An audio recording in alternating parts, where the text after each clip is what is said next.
Welcome to Pound for Pound, the MMA podcast.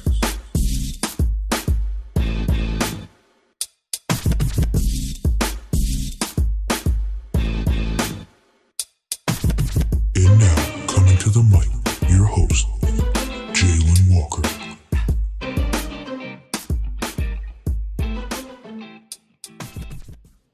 What's up, guys? What's up, guys? Welcome to Pound for Pound, the MMA podcast. I'm your host, Jalen Walker. We got a good episode for you guys. Tonight, Covington versus Woodley, headliner at UFC Vegas 11. You got Donald Cerrone, Johnny Walker, rising megastar, Khamzat's on the card. It's going to be a fun night. We're going to go over Week 7 of Dana White's Contender Series, the results, of course. Big night for Jordan Williams. After his third attempt on the Contender Series, he finally got a contract. But yeah, we'll get into that and much more. But first, our guest today is one half of the Cosce Brothers, a dynamic duo, a brother duo rising in the MMA circuit. He and his brother Lewis both made their mark in the octagon, getting impressive victories on Dana White's Contender Series and both receiving contracts to the UFC. They are the first brother duo to compete on the series in the same night. This fighter is on a hot streak at 7-0 in his professional MMA career. I'd like to welcome to the podcast, Orion Cosce. Hey, how you doing, man? Hey, how's it going, man? Pretty good, pretty good. First off, thanks for coming on the show. I really appreciate it. Super excited to talk to you. Looking forward to answering any questions that you have. For sure. So, you and your brother, Lewis, both had incredible fights Week 3 on Dana White's Contender Series. Both of you won an award of contracts. What was that experience like? You won TKO via third round, and your brother won TKO in the first round against Victor Reina. What was that experience like?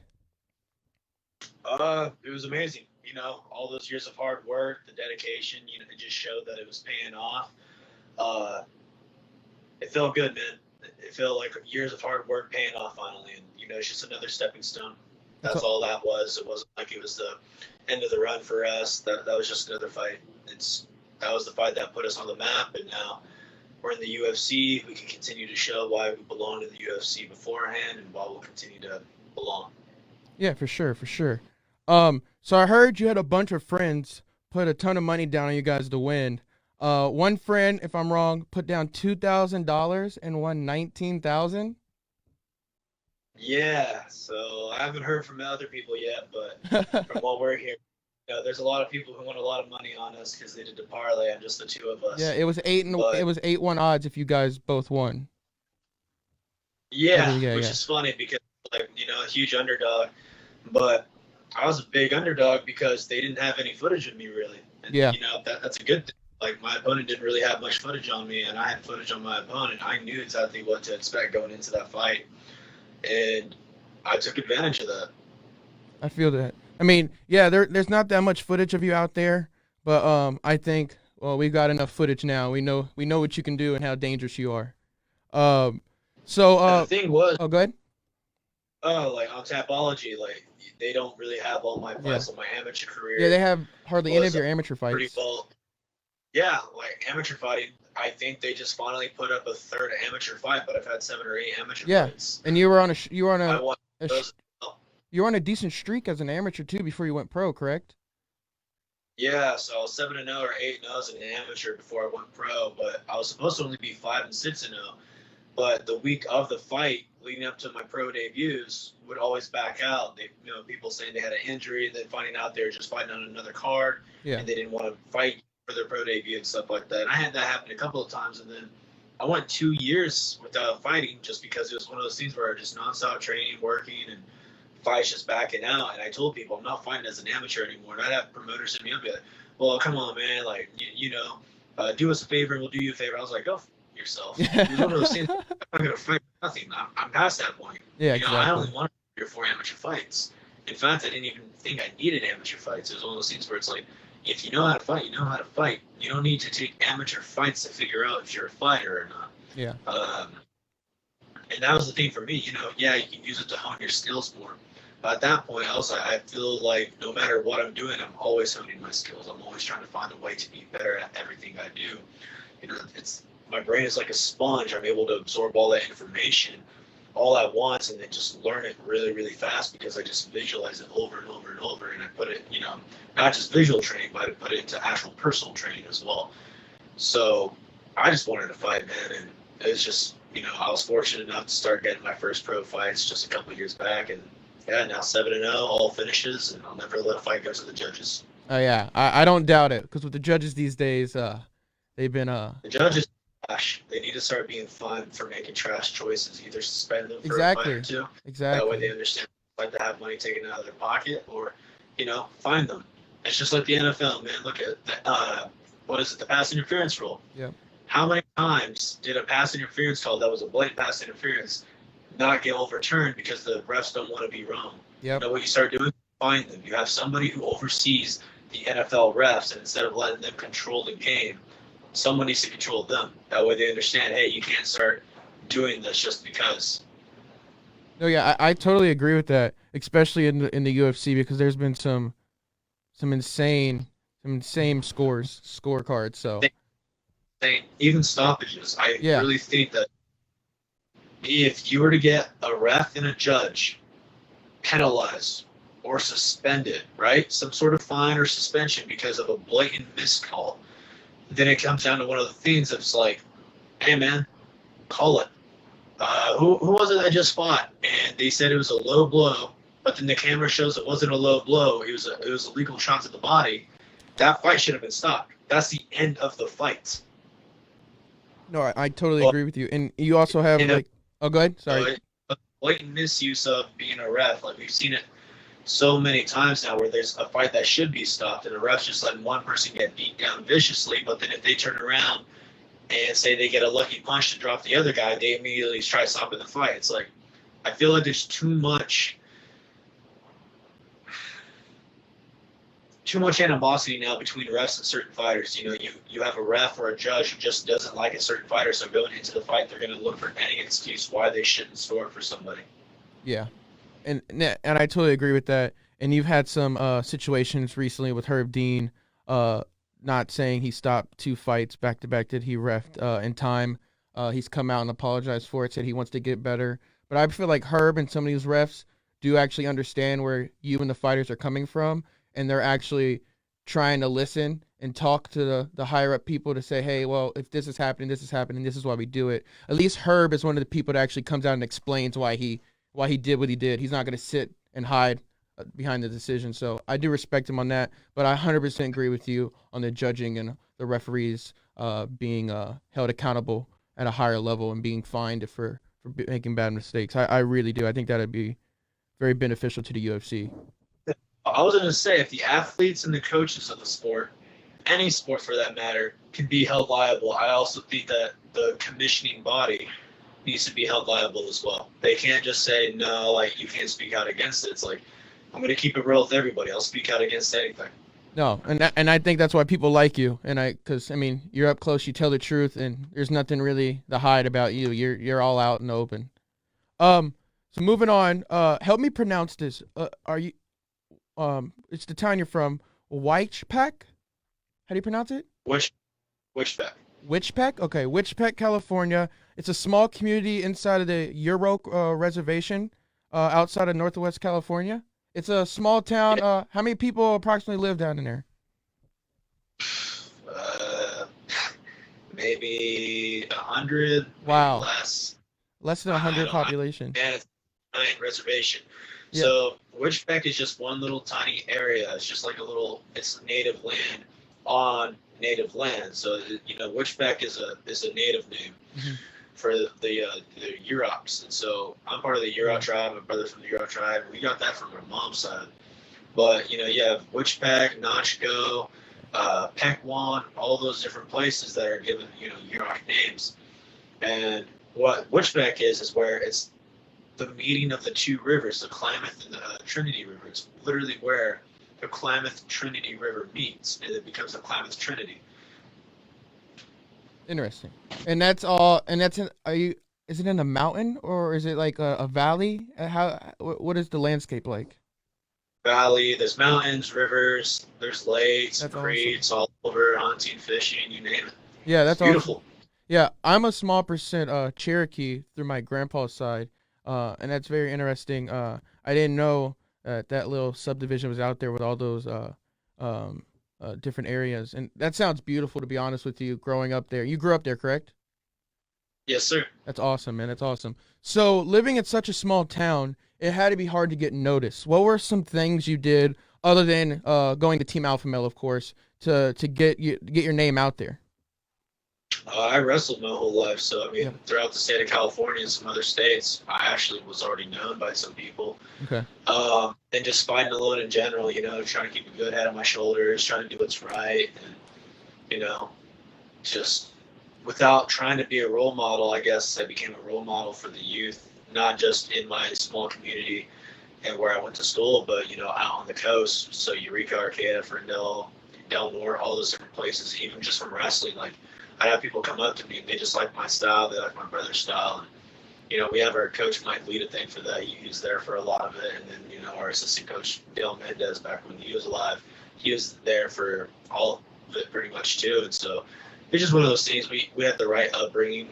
Our dad helped us get into fighting at a very young age. And, our family kind of stuck behind that, stayed disciplined and training all the time, putting that hard effort. And, we had a lot of family and friends that we ended up, we were in and out of home. So it was like one of those things where we're just bouncing around a lot. And sometimes when there's stability, it was good. And then other times we just got so used to couch surfing or living with other families and friends that it became just a lifestyle for us. It was one of those things where it was like, all right, cool. Well, we'll be here for how long? We didn't really worry too much about it. It was just more so trying to, keep our chin down, hands up, and keep fighting for what's right. Going to school, grades up, helping my brother and helping my friends, and trying to make sure that they had to get it on their shoulders too, so we can all succeed. That's all I want to do, man. I get a lot of people back home, like they won't admit to it now just because we're in the UFC and they want to be a part of the bandwagon, but I'll call everybody out. A lot of them motherfuckers always try to talk shit on me because of the fact that I would always, talk about how the community was messed up. It's like a crab pot, one person tries to succeed and get out, and the other crabs will clamp down and pull it back in, because if one crab escapes, the other crabs are going to get jealous. It's a little terminology we use, but a lot of people back home, bro, it was one of those scenes where they allow themselves to get caught up in the drugs and trying to just grow weed as a living and stuff like that. I'm not against people growing weed, I grew up around it, and if people got to make a living, they got to make a living. But what I don't respect is the people going around selling drugs to the youth or getting the youth caught up with the drugs. Like, in my personal opinion, if you're selling drugs to kids, you deserve to get shot in the head. That's just my opinion. Yeah, it's not a good subdivision to be in. Like a hammer and nail, dude. Like, if you're a pedophile, take a hammer, take a nail, save a bullet. If you're selling drugs to the youth, take a hammer, take a nail. Like, you shouldn't be doing it. That's ruining a life right there. Exactly. And I saw it from a very young age. What drugs was doing, what alcoholism was doing to our community and to the community outside of ours. And a lot of people, they didn't want to hear it. And I would always have people be like, no, I can't believe that's all you ever talk about. You always talk bad about the reservation. I'm like, no. The first thing I always say is the reservation is a beautiful place. But what's disgusting is the people that cause it to be such a disgusting looking culture, You got all these natives that are, not all of them, but even just a small percentage. If you have a small percentage, well, we're not a big, valley. We don't have a lot of people on our land. So when you're driving by and you see a bunch of drunk people who are high on meth, or they're just drunk and they're passed down the street, like when you go down, in Sacramento, if you see a bum laying on the street, okay, you think of one bum, but when you're going through a small community and you see that, what happens? You think, oh man, and so the excuse is, well, that's everywhere. People have that in every town, in every city. It's like, that's not the point though. What I'm trying to bring out is we shouldn't have that. We have beautiful land, we have a beautiful culture. Our upbringing is do sports, go to school, work hard, and get out. Go explore the world, come back to help our community. That's what I wanted to do. But people didn't want to hear the truth of the matter, which was, hey man, don't talk about our place like that. We don't need people knowing. It's like, so you guys just want to turn a blind eye to it. And I couldn't do that. I had friends who agreed with me and they backed me up, but then we'd have other people being like, you guys are just white boys, you don't know what you're talking about. It's like, yeah, I'm a native with light skin. I hear that all the time, heard it my whole life. I just don't care anymore. But now that I'm in the UFC, I had a bunch of people hit me up. It is super funny. because of the fact they're like, no, I'm so glad you made it out of this. Like you were right when you said it the first time. I'm like, oh, because I made it to the UFC. Now I'm right. But when I said it before I was in the UFC, it was a go myself kind of thing. So, I just told them, I'm like, hey, man, good luck. God bless. Good luck with everything. But it's not my job anymore to tell people what is or isn't about that community. And it hasn't been. It never was my job to tell people. It's just one of those things where I saw it and I felt like people should hear it. From a very young age, I saw it, and I continue to see it to this day. There are a lot of people making those changes. They're doing good. 1 second. And then, I got family here, so they're all doing a barbecue and stuff. So sorry about that. Oh no, you're all good, man. But, no worries at all. yeah, it's one of those things, man, where you gotta just take what you can, keep working hard, get out of that situation. I do want to get back to my community. I want to make sure that the youth aren't caught up in how I see a lot of my family and friends get caught up. And it's funny, I've had family and friends actually watch these interviews, message me and be like, oh, I don't understand why you brought up, having to live home to home. I don't understand why you brought up the drugs, but the community and how you have friends and family that are caught up. Well, you could have left that out. It's like, no, because that's a part of what I grew up with. And I'm not going to have other kids who are, saying they're looking up to me as a role model, not hear the negative part. You got to hear the whole story. You can't just hear the goods. And that's the problem. Even in history is written by the winners. Well, I'm a winner and I'm going to read, I'm going to write both the good and the bad. And I'm not going to keep it, fake. I'm going to tell the whole honest truth about all of it. So again, the reservation is beautiful. We got good hunting. We got, the families that are doing well for the community who are trying to help. But we also have that bad. It's like a yin yang thing, man. We got the good and the bad. Beautiful reservation, great hunting, swimming, fishing, hiking. Beautiful, amazing scenery. Take my fiance up there. She says that's one of the most beautiful places ever. But all people remember is when I say, yeah, but we also have the bad. Because that's all people want to remember is me talking bad about something. They just always say, man, all he does is talk crap about it. My fiance's like, dude, every time he talks about Humboldt, he warns me about the bad parts, but he says nothing but good things about Humboldt County. So it's, give and a take. Everyone wants to be on the bandwagon now, which is cool. More fans for me, the better. But no doubt about that.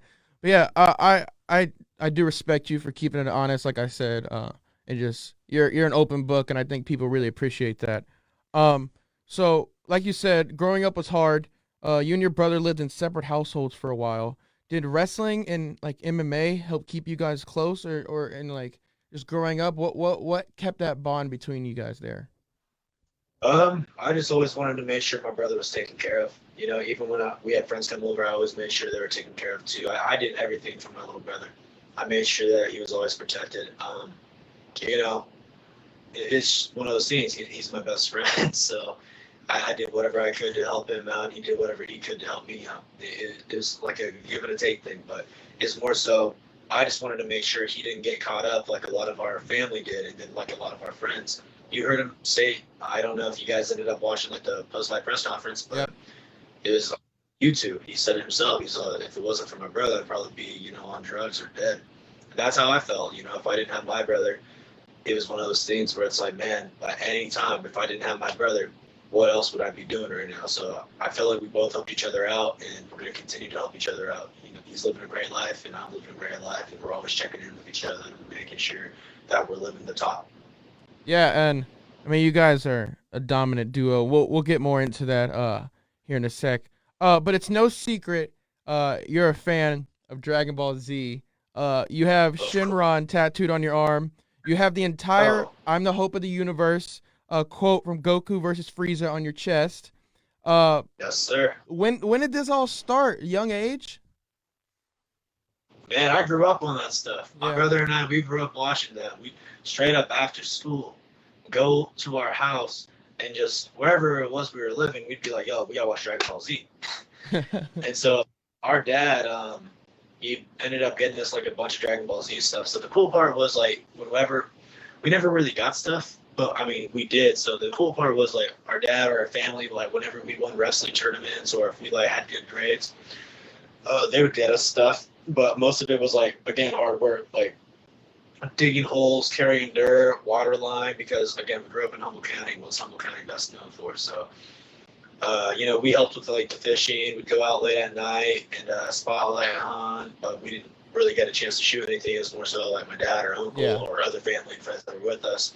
And then a lot of like exercising every single day and just training. You know, I'd be like, man, Dad, I'm hungry. He'd be like, all right, do 100 push-ups, 100 sit-ups, run a mile. I'm like, man, all I said was I was hungry. Like, I want a sandwich or something. But you know, that showed us that discipline. And so, you know, I respect that to this day. Like, you know, I don't respect a lot of what happened. You know, there's other stuff I'm not going to delve into. There's no need. But, you know, the parts where there were good times, and there were plenty, but there was also plenty of bad moments. So what I always try to do is I tell myself, like, I'm not going to dwell on the negatives. I'm going to accept the negatives that took place throughout all my life, and I'm going to use that as fuel for fire to, like, tell myself, hey, man, everything that good happened in your life outshines all the negative. And that's all I can do. Yeah, and that's a great mindset to have. It really is. But before we move on from the Dragon Ball Z, do you do the Kamehameha every time before you fight, or was that just something you did this time? Yeah, man, I always do it before and after I win. Nice. I mean, I love it. I think it's awesome. One more question for Dragon Ball Z. Who's your favorite character and why? Come on, man. You said you don't know? Goku. Goku. Yeah, He's easy. Basically, pretty much like that is my hero right there. Yeah. My hero, a person. My hero is myself. I truly believe, like, if there was a real life Goku, it'd be me. He had a heart condition in the Android Saga. I have a heart condition. I really do. Interesting. It's funny, but it's one of those things too where it's like I just do everything kind of based on Dragon Ball Z. Goku kept it real with people. I'm gonna keep it real with people. And you know, I still read the manga. Like Dragon Ball Super just came out with the newest chapter yesterday. And first thing I did was start reading that. Like, really? Yeah, I was gonna ask you, do you still keep up with it?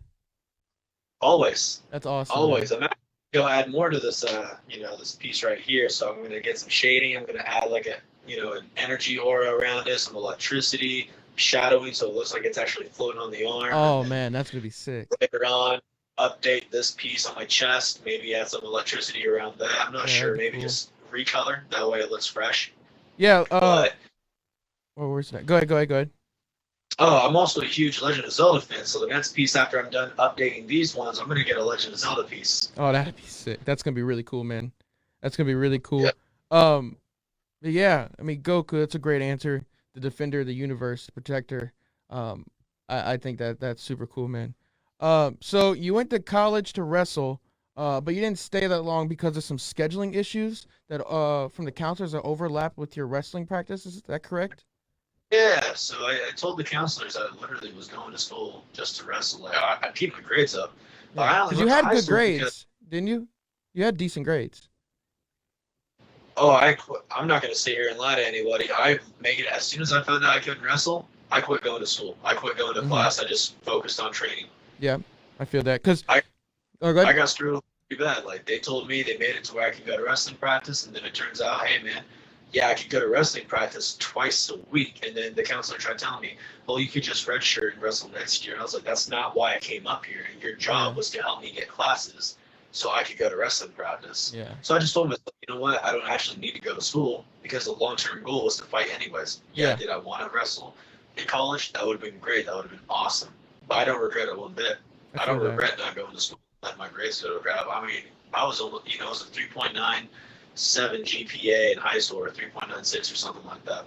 But it was one of those things where it's like I kept my grades up in high school because of the fact I just wanted to do sports. I think, school's not hard for me. Yeah. I'm an intelligent person. I read up on everything. I watch videos to make sure I'm always up to date on the newest information. Because let's face facts, sports nutrition and science, and even just physical therapy science and all that stuff like diagnostics, it's changing every day. The science is always changing.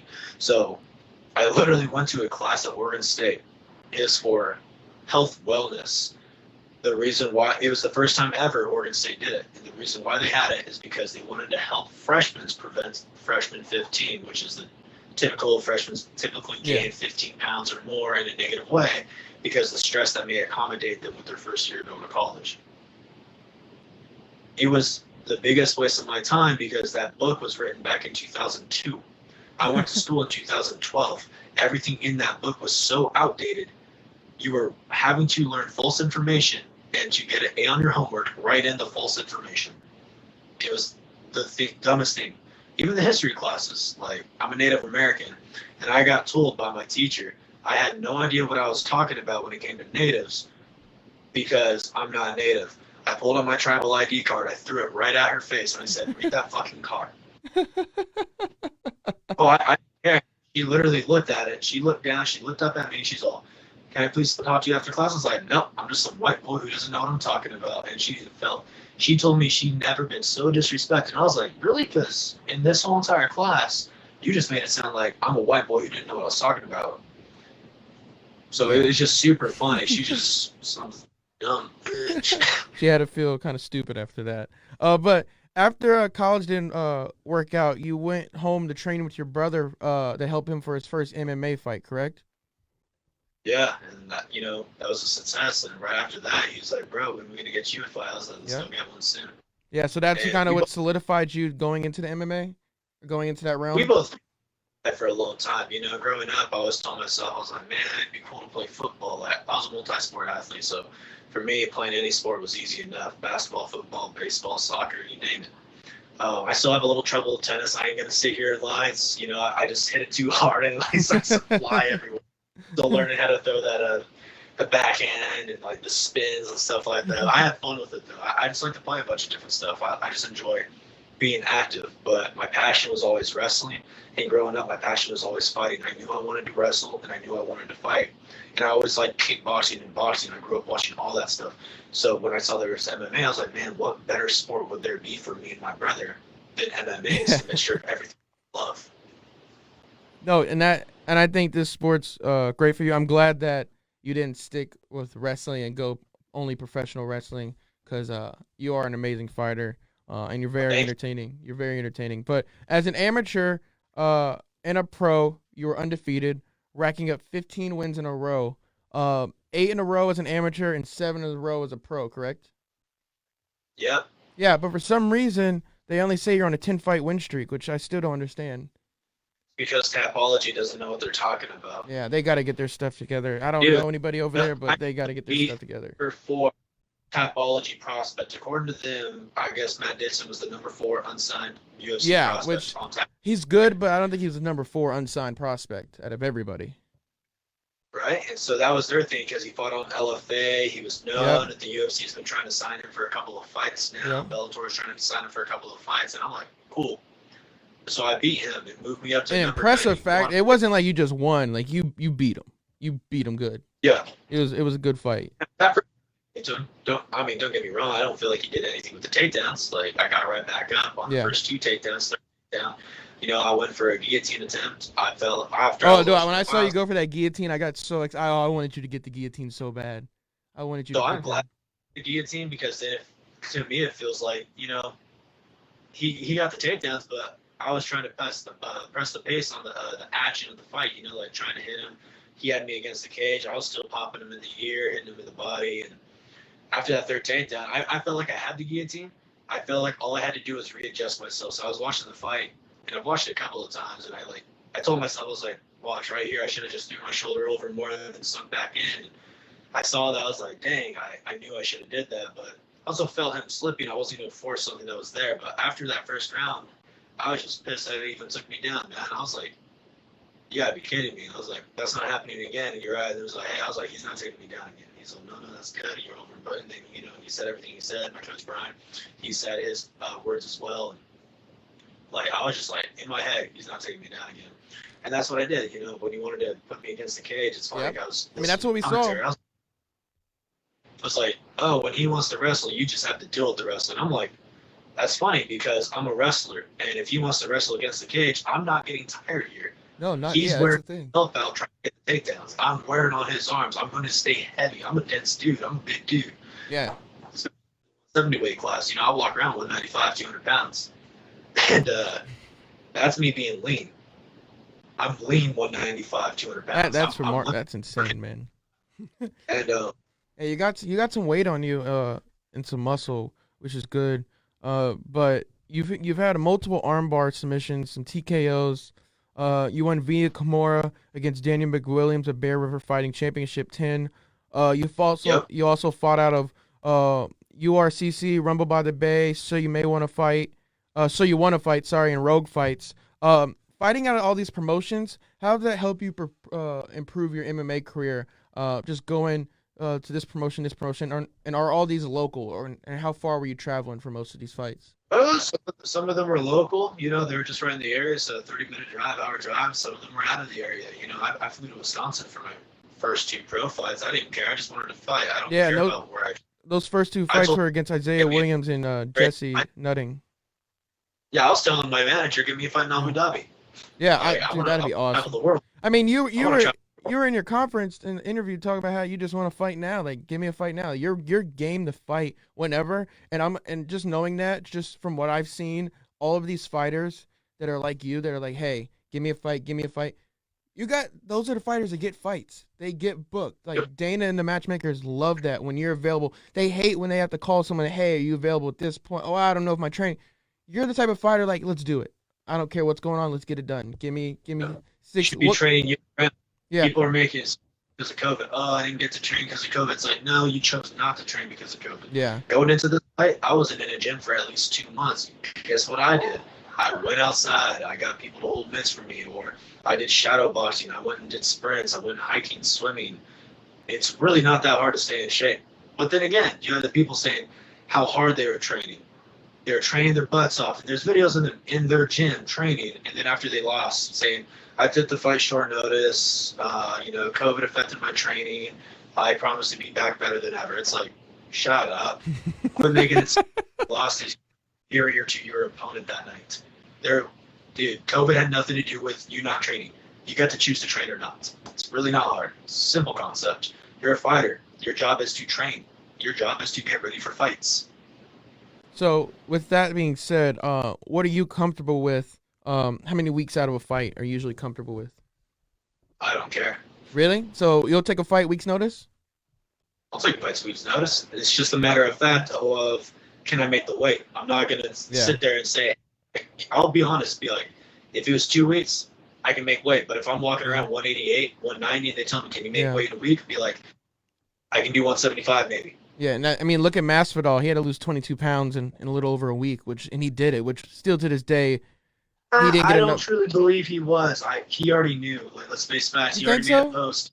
Well, what I've heard is that go ahead. There was a post he made the week before saying fight ready, and then going into the fight, his whole entire thing, the post got deleted, but then all of a sudden saying 22 pounds over, not fight ready. But then again, a lot of people don't realize 22 pounds over, that's water loading. You're water loading at that point. You're drinking a lot of water, and so how much water do you drink within a day? If 16 ounces, you're drinking much more than that. You're drinking a gallon and a half. A lot of these fighters do. They drink a gallon and a half, and so at that point, you're probably intaking maybe about 10 pounds of water a day. So that 22 pounds over could be because of water loading, especially if he does a water loading cut. So 22 pounds in 1 week, that's typical for a lot of fighters. For me, 1 week, I'm probably about 13 pounds, and then I start water loading, which makes it go back to where I'm like 18 pounds, 20 pounds over. But that's because I'm intaking so much water to flush out my body. So it's not as bad as people make it sound. ESPN just loves to hype things up. That doesn't Very true. Very true. If you're an MMA fighter, if you've ever cut weight before, then you know the truth behind it. But then you have Stephen A. Smith thinking he knows what he's talking about. Yeah. But I was gonna say, with the Masvidal filling in for Burns situation, I did hear under the table that they did come to offer Leon Edwards the fight before Masvidal, but he turned it down because he didn't want his only title shot to be with that short of a notice. So I kind of wish that would have been the fight. I would have loved to see Leon Edwards versus Usman because I'm a huge Leon Edwards fan, but because I feel like he doesn't get enough credit in this division and in this sport. Yeah, great fight. Yeah, that's what I come back to when I say you should be ready at all times. Yeah, exactly, and that's what I was going to get into. COVID. Exactly. That's not what he used to have. If he was injured, that's one thing. I get it. If you're injured and then all of a sudden be like, hey, I just finally recovered from an injury, and then the week after you finally recover, after, minimal training, then yeah, I get it. Don't take that fight. But if you were healthy the whole time, then you have a choice to be ready or not. Yeah, exactly. And there's no other. It's the clearest way to say it. But yeah, obviously you're ready at any point. You look in shape still. You look exactly the same you did on Contender series. Like, I don't think you have an issue with that. But so And taking just a sore foot, and that's yeah, about it. Like, you're all straight. You're all healthy. Everything's good. everything's 100%, man. And then even then, you're never gonna fully be 100%. If I have an injury, I'll let it be disclosed. It's not one of those things where I'm gonna hide an injury. Like I'll let people know, hey, man, I'm injured. Some people do. Some people love to hide injuries. I don't know I get why. it. I just You know, the yeah. fighters that's, oh yeah, no, I'm 100% ready for the fight. And then after, if they lose, I was dealing with an injury going into this camp. I wasn't able. It's Yeah, I mean, yeah. Look at Sean O'Malley. Apparently, he re-injured his foot the day before sparring, and it's only him and his coach knew, and they didn't say anything to anybody. Look what happened to him. Look what Vera did to him. He buckled him, and that sucks because Sean O'Malley, he's a huge prospect, and he's not undefeated anymore. It's just if you know something's wrong with you, don't be scared to speak up. Like let it known. Like don't be stupid about it. And I don't think you are. And I think Sean, from what I've heard, rumor is in his camp is that he has super weak ankles. really, So why is he throwing little calf kicks if he knows that at any he point? throws some wild kicks too, man. But if he has weak ankles, why even risk throwing them? He has good hands. So Yeah, that's very just, good hands, very fast. But then again, too, I also think he lost that fight for Square because I saw him get knocked out. He went flat when he got hit with those elbows. So. Yeah. Those elbows and hammer fists were not helping him. I think Herb stopped it, or whoever the ref was, because I think his eyes rolled back a little bit. It was a good stoppage. It was a very good stoppage. And I think Sean either knew he was going to get beat up, or he had to go for that. Because right when he injured it, you kind of saw him just try to get a little bit more urgent, trying to go for those swings to see what he can do. But you're a fighter. If you don't got your foot, that back foot for your power, and you can't put all your weight on it, your punches aren't going to be that strong. So he wasn't the regular Sugar Show, which is unfortunate in his side. Well, it's not the first time he's injured his ankle. No, yeah. This is the re-injuring of it. Yeah, it's happened a couple of times. That's why he was gone for so long the first time, and then he came back this year, and he was supposed to have 4 fights, but this third fight, unfortunately, didn't work out for him. Poor man, injuries happen. What he needs to do is start strengthening his ankles. He needs to start doing some ability work or even ankle strengthening work. It kind of sounds dumb, but it's like there are things that you can do to your ankles. I've rolled my ankle so many times that anytime I roll my ankle, it doesn't hurt anymore. Yep. If I throw a kick, I feel my ankle roll, guess what? I'm still pressing on forward. I don't make excuses, but after the fight, he said he hurt it, but the MRI shows that there was nothing wrong with his ankle. So that kind of just tells me he has weak ankles. Yeah, I mean, look at Alexander Volkanovski. He kicks metal poles with a very thin pad for his shins. He did that for the Max Holloway 2 fight. Like all he did was sit there and hit these poles like they would do in Thailand. Like, and he would just sit there and you would see his legs just blistering up. You're like, Jesus Christ! But he's lost all of his nerves. He could sit there and kick someone all day and not feel it. And that's just toughness training right there. Yeah. That's endurance training. Exactly. Toughness training. You're feeling the nerve endings in your shin. So the more you do that, you start light when you do it. You start just light enough to where you can bruise your whole shin. You ice, and the next day you're just going a little bit harder each and every day. It's kind of like stretching, man. Like you can stretch to a certain point until it hurts, and then you breathe, you relax. And after a couple of minutes of holding, you're able to stretch a little bit more because the muscles have elongated at that point, right? And you continue to do that. The same with any training that you do. Exactly. And repetition over and over. Yep. Exactly. For you, have you ever gone to extreme measures like Alexander and sat there and maybe like kick something for a long period of time to try to like get your strength and your nerve endings? Like, have you ever done something on that level? No need to. I mean, the thing is, like, I go into a fight, I'll kick on through anything. I don't care. I'll throw. You seem like you have a high pain tolerance because you got hit here and there and it didn't seem to stun you that much at all. No, none of his shots hurt me. Honestly, like nothing hurt me in that fight. But I've also had that in every fight. I've never been rocked in a fight. I've never been hurt. If I feel a punch, I feel it. Then I just tell myself, all right, let's be smart. But I don't think when I fight. That's the main thing. Like that's why I translate everything I've done to like how Goku does it. Because if you're watching Dragon Ball Super now, it's like when Goku does something, he's like, no, I just don't think. But beforehand, he let his emotions run through. That's why we have the Super Saiyan stuff. But now we have Ultra Instinct, which is just letting your body, from all the years of training and studying and thinking about what to do while you're sparring and training with somebody else, you go into a fight. If you don't think, your body just naturally does what it needs to do. there's a couple of times where I think second round he was trying to land shots, and I pick up my hand to block the punches as I'm rolling with the punch. He throws one way, I roll the other way, and I have my hand in front of my face.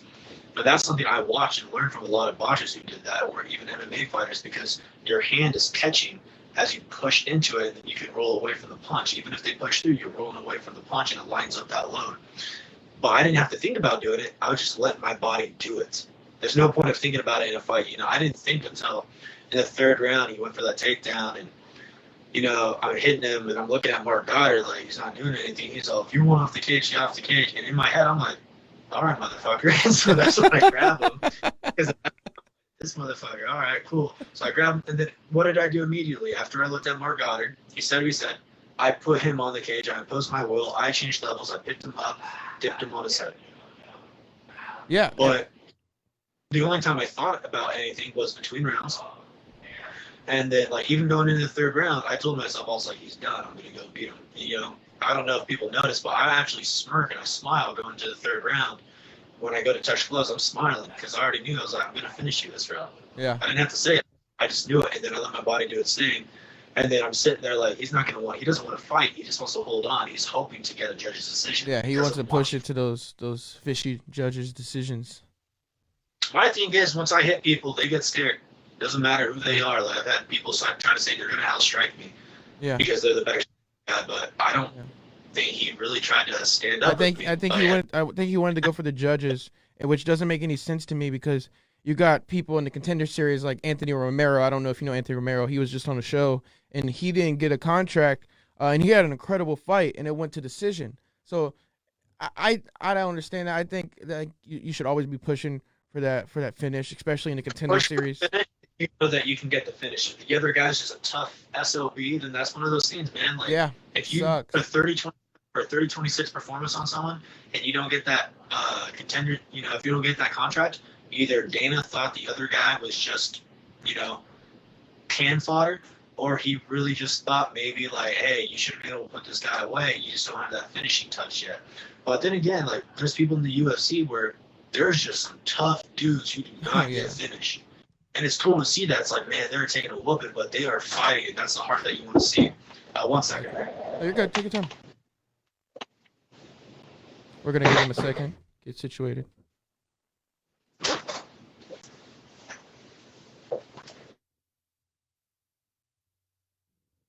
Yeah, why he's doing that?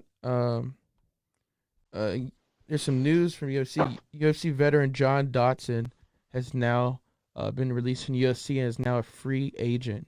John Dodson, no official word on who he's going to sign with. Maybe Bellator. Really unsure in that situation. But we'll see in the coming weeks who he's going with. All right, I think Orion's good now. We're gonna go ahead and go back to him. No, I just heard what you said about John Dodson, and that, it's crazy. It's just one of those things where it's you watch that guy, he first hit him in the UFC, man. Super excited, but unfortunately, he just wasn't able to keep that performance going in all his fights. Just became one of those scenes where it was kind of predictable. But hopefully, the rest of his career going forward is something that he's able to fix. Maybe he can get signed by Bellator or another promotion, so he can start working up the ranking. But what really sucks is that. Think about his last fight. His last fight in 2019 was against Petr Yan, who is now the champion. And then in 2020, he beat Nathaniel Wood, and then he had a loss to Merab. That was it. So I don't understand why he hasn't had a bad 2 years. I don't know. I like the guy. I don't want to sound too biased. John Dodson's awesome, and I really do hope the best for him. I really do. Maybe it's just one of those things where end of contract and they weren't able to, come to renegotiate a new contract. I can see that 100%. I can see that. I don't know much. I just, you broke the news to me, so you had that news before I had that news. Exactly. The thing about it is that you got what I call Dana White's Contender series. I call it the UFC draft. I see it as like an NBA draft every summer, and I just see Dana White capitalizing on it a lot. But when you got what is it? It's over 30, I think, signed so far this year, including you and your brother, for Contender series.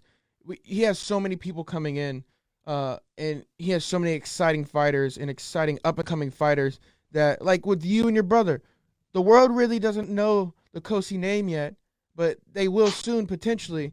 If you know what I mean, like this is the stage for you, and I feel like they're taking some of these fighters that have had their chance to make their name known, and Yeah. they're just saying, hey, like you've been here for a while. It's time for some more people to come in. We only have a certain amount of roster spots. We gotta get these people fights too and stuff like that, which is unfortunate because I think the time's coming too for Donald Cerrone, who's fighting tonight. You know, he's on 4 losses in a row, but I feel like his time, He's at the unfortunately, 170 weight class. To me, yeah, he's a legend of the sport, but he's also in my way. yeah, Every single person who fights at 170 is a person in my way, Yep. except for my brother. exactly. Are you switching weight? Actually, we'll get to that. I was gonna ask you, are you switching weight classes? But we'll come back. We'll get to that in a second. Um, so you train out of Team Alpha Male under the future Hall of Famer, the legend Uriah Faber. What is that like? That has to be super exciting. Working with him and working with that whole incredible team at Team Alpha Male. What is that experience like? I grew up watching him fight. You Same. know, I grew up just a little kid watching the Cali kid fight. It was one of those scenes where it's like, wow, like that's so cool. And then like Danny Castillo and all those guys, I grew up watching them fight, and it was pretty cool to meet them the first time. But as a fighter, like my mindset has changed so much. When I first met them, they were just other guys. They were just people. You know, the Hall of Fame thing didn't get to me. You know, I shook hands, and I was just looking forward to getting that work. And it's been amazing though. You know, he has a lot of knowledge. It's not just in the fighting Tons of game, knowledge. and how to promote yourself game. He said, so what's your character going to be like? I was like, what do you mean? He said, well, a lot of these fighters nowadays, they have characters. Like, what kind of character are you going to be? I was like, I'm going to be myself, man. He's all, perfect. Perfect. I was like, there you go. I was like, I mean, what you see is what you get with me. You want the truth, you got the truth. You want someone who's going to pretend to be someone so they can stay signed by the UFC so they bring in more ratings. I'm not going to be that guy. But I also feel like because I am myself, people like that. You know, a lot of fans for a long time now have wanted to see somebody who's just going to go in and not put on a show during like the pre-fight press conferences or the post-fight press conferences. You know, I'm there to put on a show inside the cage. Outside of the cage, I'm going to keep being myself. I don't do the whole time I'm going to talk smack about my opponents. You know, me saying I believe I'm going to finish my opponent isn't me talking smack. It's me truly having that belief in myself, because when I visual train, you have to do visual training. If you're not even visually training for a fight coming up, you're not really mentally preparing yourself for that fight. That's what I do. For like 2 to 3 weeks, I visualize every single situation, whether it be a good situation, bad situation. I always visualize myself coming out with the finish out of every single win, out of every single fight I've had, every single time. I mean, that's a good mindset. It helps. It helps a lot. You know, my brother, he does the same thing, but at the same time, I've had a lot of people say, like, man, you know, you must pray a lot going into those fights because you don't come out with any damage. I'm like, I must just be blessed then, because I don't pray at all. I don't pray for myself. I don't pray for my opponent. I just tell them straight up, I don't think God really cares if I win or lose. Like, I'm going out there not for him. I'm not going out there for my family or friends. I go out to fight because I like to hurt people. But I also like to just fight to find out if someone is better than me. You know, it's one of those things where it's like in the training room at Alpha Male, I get to train with world-class athletes every day. When I go back up to Humboldt County, I'm training with what I consider world-class athletes because my brother is a world-class athlete. We have world-class coaches. They're just not known compared to Alpha Male or the Black Zillions or, you know, AKA and stuff like that. Our home gym is a small gym. Yeah. And we're considered nobodies at first. But now it's one of those things where I'm at Alpha Male, and a lot of people are saying, like, oh, it's because of that transition that you're able to make that thing. It's like, no, the transition was for myself. My brother was supposed to join as well. I don't regret it. But I can't sit there and say Alpha Male is the reason why I am where I'm at. It's a mixture of every single day of training that I've had at any gym I was at that went to my success. Being at Alpha Male has been a blessing, but it's not the only reason why. No, that's awesome. Yeah, Team Alpha Male, you guys got some crazy talent coming out there. You know, you got Joseph Benavides, Josh Emmett. I mean, is Cody Garbrandt still there or no? Last time I checked, he was. You know, people are always talking, man. Yeah, because I know there was some rumors that he left and, you know, stuff like, you know. I don't know. You guys got Chad Mendez And then one of my favorite fighters, Clay Guida. Like that's awesome. Like, just do you ever see him in there like training and stuff? What? Is he still going? Super cool dude to talk to. So Clay, Danny, I've chit chatted with a couple of those guys. Man, Cody Gar, right before my fight, he was telling me and telling me, hey, good luck to you and your brother. I saw you guys' face on the thing. Good luck, because we see each other, we cross paths. It's not like we train together. I'm at 170, 185. He's at 125, 135. yeah, But he's looking ready, man. He looks good. yeah. I'm so excited for his fight, that championship bout. Josh still recovering, obviously. We're hoping for fight days for him sooner than later. He's been killing it, especially on the rehab part. He's crushing his rehab. But we also have other up-and-coming fighters out of Alpha Male. And a lot of those guys, they're going to be, they keep working hard, not just in the gym. And a lot of people forget that. They think that just because you go to a practice, that's not the hard work. That's just your morning practice. That you can make that either a hard training session or just a drilling session for the day. And when I'm cutting weight, I'm trying to push myself, but I'm also knowing that my body's tired. I got to drill. So I was fortunate enough to have good training partners when I wasn't back home to train with my brother Lewis, because whenever we have a fight, we always made sure to try to at least have a week or 2 weeks worth of training overall with each other, whether he comes down from Lost Boys to Alpha Male or I go from Alpha Male back home to Lost Boys. My brother and I always made sure to train with each other for any fight that either one of us or the both of us have a fight coming up for. But, I had Alexander Munoz. I was working with him before his fight, and he was helping me out during that time too, because he heard I had a fight coming up, and then Luke Brewer, Mike Malott, and a couple of other guys, It was just awesome to have that help. Like even Anthony Hernandez. I was getting work in with him too, because he's a cool dude as well. And then it's just really cool overall, the work that you get with the other UFC guys to see where you're at before. I remember sparring with Uriah Hall. He came to the gym last year, and he was just there for a couple of days to train. But him and he's been killing it too in people's corners recently. And I was just giving, he was telling me how I have really fast, left cross, and he was asking, if I'm a left-hander. I was like, no, I'm both. I'm a switch stance fighter. And he was like, all right, cool. I was giving him tips on my switch stance, and then he was giving me tips on how he throws such fast kicks or spinning kicks, because he's really great kicks. And it's just really cool to get that insight from him, as well as him, he's in the UFC, and I wasn't even, in the UFC at that time. And he's, talking to me about, tips and tricks about what I was doing to set up my stuff, or what workouts I did, and I was asking him for advice. So it's pretty cool. In this game, there is no animosity unless you create that animosity. Everyone's still trying to learn, because it's mixed martial arts, so you're trying to master those martial arts. Exactly. And I think you and your brother, I think it's awesome that you guys still try to train with each other as much as possible. I know he's at the gym where you guys are from, because he has a kid and stuff like that. But I think it's awesome that you guys still are active with each other's training and making sure you're good, he's good, you guys are ready to go to represent as the Cosces. And I think that's something. That's really awesome. Looking forward to taking over the game. Yeah, definitely. That's my brother-in-law right there. Oh, no, you're all good, man. Everything's good. It's all good here. We're just having a conversation. No worries about any of that.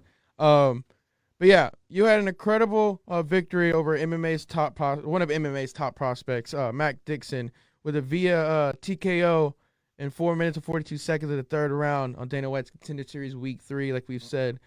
Mac Dixon has never been finished in his MMA career. You were the first to do it. You finished him with some brutal ground and pound. Were you planning on finishing on the ground? I know you finished a decent amount of your fights on the ground with the ground and pound or submission. Or are you trying to look for some walk-off KOs? I don't care how I finish a fight, man. But like I said, I don't think when I fight. I just let my body do its thing. If I have to finish, I go for it. And then right there, once I got on top, my body just naturally tried to start, taking its time to get set up for the topside crucifix. I had him in a gift wrap. Both arms were tied up around his head, and I was throwing some major shots right there too. And I just knew, just keep pounding away, keep pushing away. And I think the final significant strike count in that last round was 80 something to 16 or something like that. Yeah, I think I have it right here. Yeah, I don't know what the total strikes or total significant strikes stuff. I didn't look at the stats or anything like that. I just watched the fight, but That was a fun fight, and it wasn't the first time where I had another undefeated fighter who never lost a fight in their amateur and pro career. I had another fight, my URCC fight in San Francisco, when I became 4-0. He was also another fighter who was finishing fights. He was finishing stand-up, he was finishing with submissions, and I finished him too. Yeah. And your total strike count was 143 of 206. Significant strikes was 67 of 108. And this is compared to 66 and 29 on his part. So yeah, even on here on ESPN on on the Contender series like chart they have, they literally just have his whole face lit up red. So you were definitely, you had 52 to the head, 8 to the body, 7 to the legs, 420 control, and 1 of 1 takedowns, which ended the fight. I mean, some decent stats there, man. That's something to be proud of. Cool. Yeah, I've never heard those stats yet, so that's kind of pretty cool. So yeah. I'll send you this link after this so you can see the graphic and stuff like that. But yeah, some people were against you before the fight. I mean, you guys were underdogs. Some people saying you're flat-footed, you keep your hands low. Obviously you proved them wrong. How do you deal with the criticism? Does it fuel your fire, or do you just like, forget about it? Oh man, my brother and I, we were laughing at it because I was telling them right before that I was looking at like Tapology comments or Instagram comments. I'm just laughing, and my brother's like, "Dude, these guys are pretty dumb." I'm like, "Dude, when we win our contracts, when we win our fights, I'm gonna go and talk smack to a lot of these dudes." And so afterwards, I was like, the first thing I did, I started talking smack. I was like, they were allowed to talk smack. I'm gonna talk smack back. He's like, hey, it's fun to see that a fighter pays attention to this thing, is able to talk good smack, but you're going to have tougher skin in this sport if you want to be able to stick around, Cosce. And I was like, it seems like you got a little butthurt that I actually, replied, huh? The dude never replied, because it's like, if he replies, it just shows that he's butthurt. Yeah. But to me, I said it to my brother. I was like, I'm just going to tear into these trolls. And he was just like, are you serious? I mean, we were just laughing. Ben Askren does that too. He calls himself the Troll Smasher on Twitter. I don't know if you follow that man on Twitter, but he is hilarious. He'll find the randomest, like, nobody tweet, and he'll put them on blast, retweet it on his page, and just put the person on blast. And I love it. So keep doing that. I love seeing that stuff on Twitter. A lot of people, they'll say stuff over social media they have no intent on saying in public. But one thing I was doing after my fight, I still don't regret what I did after my fight, was I remember before the fight that Gianni, the Greek guy who looks and sounds like Brucey from The Longest Yard. I told people that. I was like, that's Brucey. No. He's got Butterfingers from the popcorn. Brucey. And that's what's his name? What's his name? I can't remember his name. Nathan something. I can't remember his name. Cool guy. I follow him on Twitter still. Yeah. So Gianni the Greek is all I know. He's like some ESPN sports guy who's like this is. That's the guy that does the betting. That's the guy that does the betting. He comes in, he tells the betting lines and stuff like that. Yep. Yeah. And so he bet against me. And I just Lewis. can't believe you said he looks like Bruce. Some people bet against Orion Cosce. Easy bets, easy money. You don't know who this guy is, and I'm sitting there like, Lewis, look at this Longest Yard, Brucey looking mofo. I actually really do like him in some of his betting lines. He is usually on the mark, but he was way off with you and your brother. He was, and you can't really blame him. I was like, yo, where's that dude at? I want to talk to him. I don't think he's gonna bet against you again. I'll be honest about that. I think he's gonna pick you and your brother every time now. We'll see. I was kind of talking some trash. I don't think he would see I'm that. not gonna lie, man. I was talking trash. Well, he calls you out. This is what you get for calling me Brucey. Listen, they respected it though. They had to. It was one of those things where if they got upset about them talking trash and me proving them wrong and talking trash back, like. Yeah. I said before the fight I was going to go and talk trash just because I found it funny. Yeah. But at the end of the day, it is what it is. It doesn't get under my skin when people say that stuff. I find it funny because I'm always laughing at what people say. Like, social media people is ruthless, and Twitter is even more ruthless. Yeah. And I love it. It's bad how ruthless it gets sometimes. It gets so bad. I mean, that's where so much beef and so many fights from 2020 and 2019 got started, was just over Twitter beef. Like, Yep. it's such a strong platform if you use it the correct way, if you manage it, you got your PR team, and even if you don't, if it's just some raw, hey, I don't like you, this is about to happen, let's get it, blah, blah. I love that stuff. It gets me going. I love the story behind it. I love the build up. Yeah, I mean, why not? Like, come on. It's a fight. I mean, if people don't like me, that's fine. I'll fight them, but it doesn't matter. 170 or 185, they don't have to like me. We don't have, they can't like me. It doesn't matter if they're in the weight class and we're gonna fight. Like, it's nothing against them, but we're not homies until after the fight. If they don't want to be homies after the fight, then that's cool. Like, we don't have to be friends. I don't care. I just want to fight. Yeah, exactly. All right, quick question. You can answer this one really quick because I want to get to the last few questions. Knowing your brother was there with you and he was coming up 2 fights after you was the main event, did that help keep you focused, knowing that, hey, I got to represent from my brother and my family, and then I know he's going to represent, and getting that feeling, even though you won, were you still nervous about your brother getting that victory, or were you able to celebrate that just a little bit? I was never nervous about either one of us getting finishes. We both knew going into this fight we were going to finish our opponents. My brother said he felt that I would finish the fight in the third because of the way I fight. Wow, he called the third round? Yeah, he called the third round. I said first round for him. And I told him, like, I'm looking for the finish in the first. He's only going to want to try to wrestle with you, bro. He's going to stay low. So if you throw uppercuts and stuff, like, don't do any spinning back stuff. Like, if you stay smart, then yeah. But that first round, he said, hey, I was watching. You looked a little slow going into that. But that second and third round, you just picked it up. Like, it looked like it lit a fire under your butt. Oh, 100%.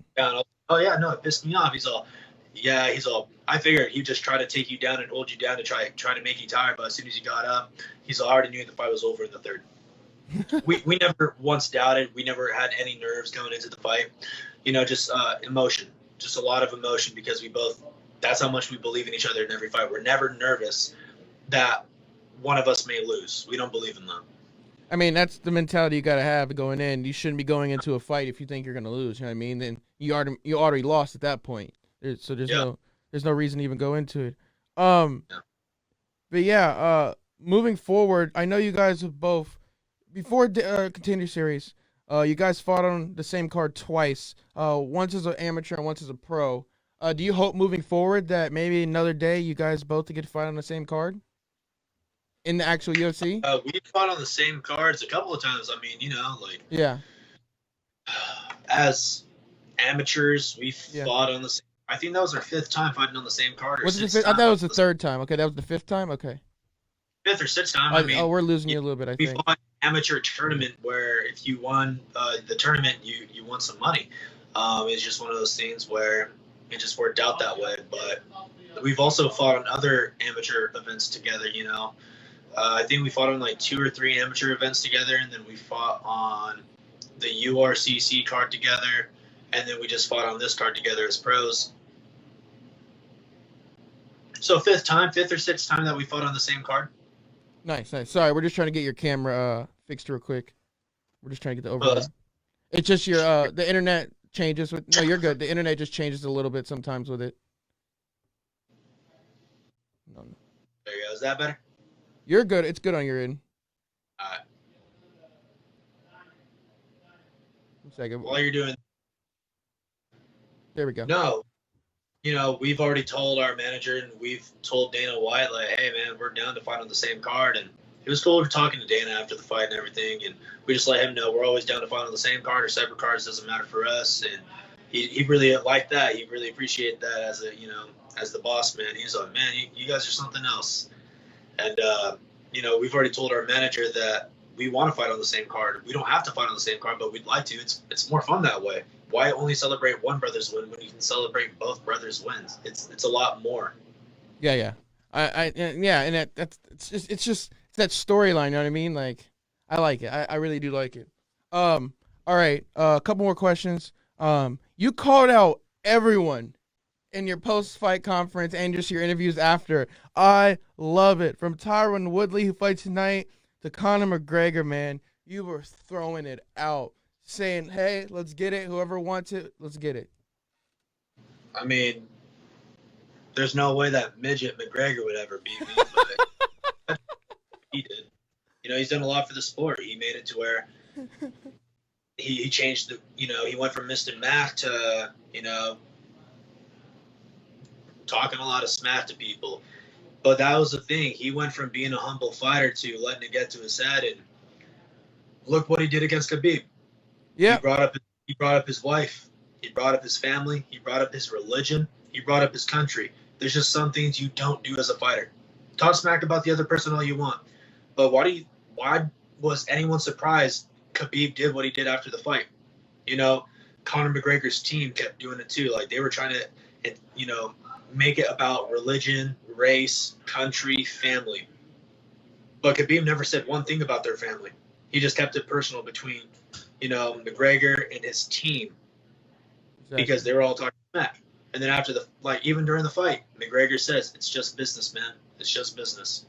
That sounds like a man who knows he's been defeated and needs to try to save face. But why even go that far if you have to go that far to sell a fight? That fight already sold itself. You had an undefeated fighter who has been dominant going against somebody who has predicted almost all his fights and when they'd finish. That's the kind of fight you don't have to talk crap. Yeah. That's the kind of fight bring up that stuff. But that's also on the UFC PR, man. You know, a lot of fighters, they say it too, like, hey, I'm not afraid to, he brought up my family. If I see him, I am going to, throw some blows. But the UFC has to make sales, that kind of stuff makes it to where it's like, it's promotional value. At first it's being told it's disgusting, that kind of, those kind of actions and characteristics from somebody aren't going to be allowed, but then they're going and using it for a promo later on. So it kind of just tells you exactly where they stand. So, yeah, for me, never have those kind of actions. I'm not going to bring up someone's family. I'm not going to bring up someone's religion. If they want to talk crap about me as a fighter, that's fine. They can do that. If they want to talk crap about me and my looks, they can do that. That is fine. If any fighter going forward in the future brings up my family, if they bring up, what my beliefs or my culture, my people, if they start talking trash on them, if they try to bring those people into it, then yes, it's on site. I'm not going to wait until I get paid in the cage to whoop ass. I'm going to whoop their ass right there and have them in a breathing.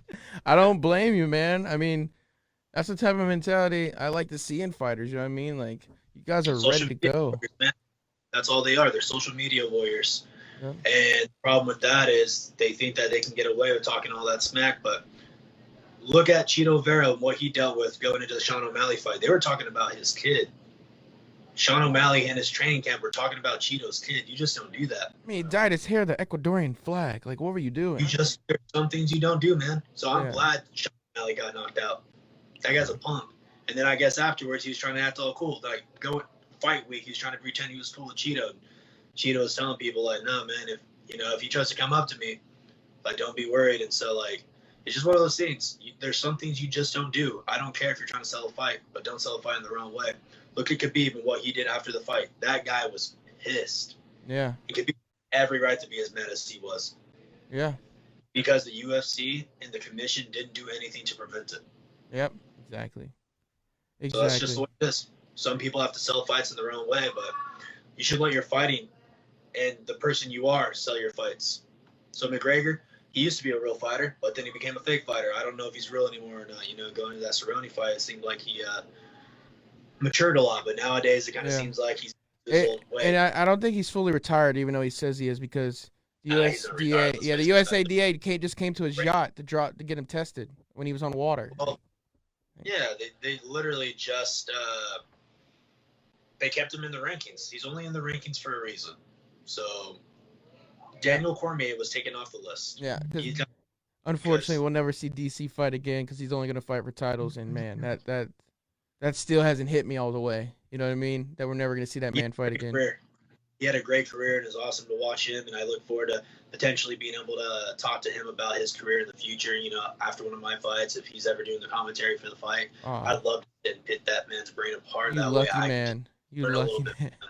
Just to even learn a little bit from a guy like that. A legend of the sport, one of the greatest heavyweights of all time. And it's just amazing to see.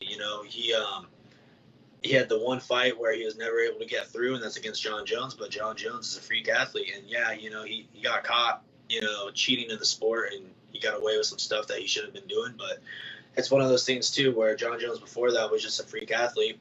He did some stuff he shouldn't have done, and it's one of those things where he needs to prove himself.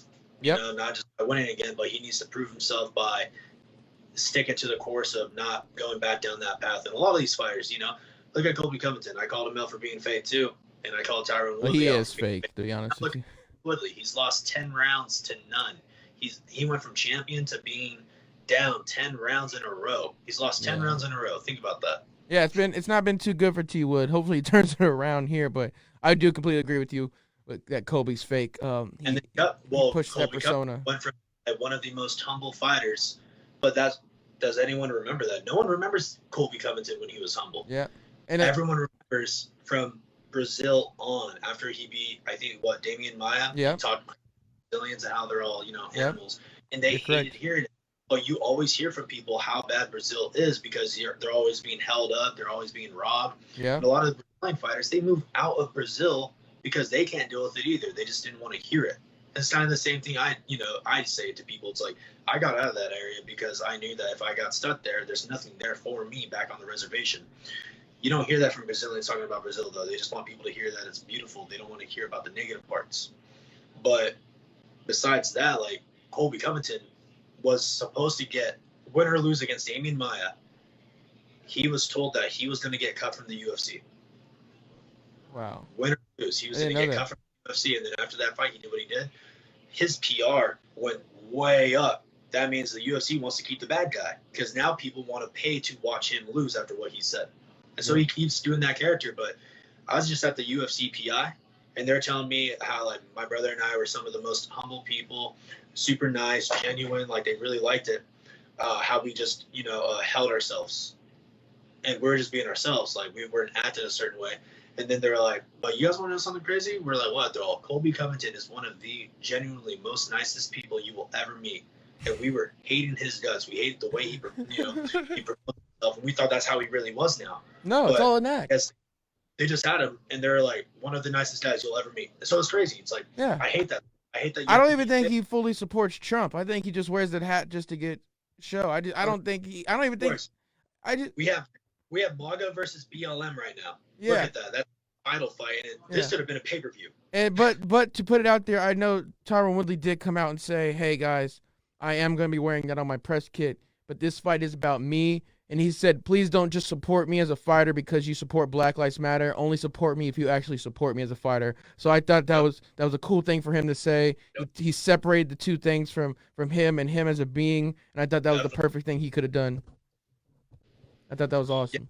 Yeah. I feel like a lot of fighters, once they get humbled, they start to humble down a little bit. And so I feel like the sport needs a giant humbling. I hope Colby gets his jaw broken again, to be honest with you.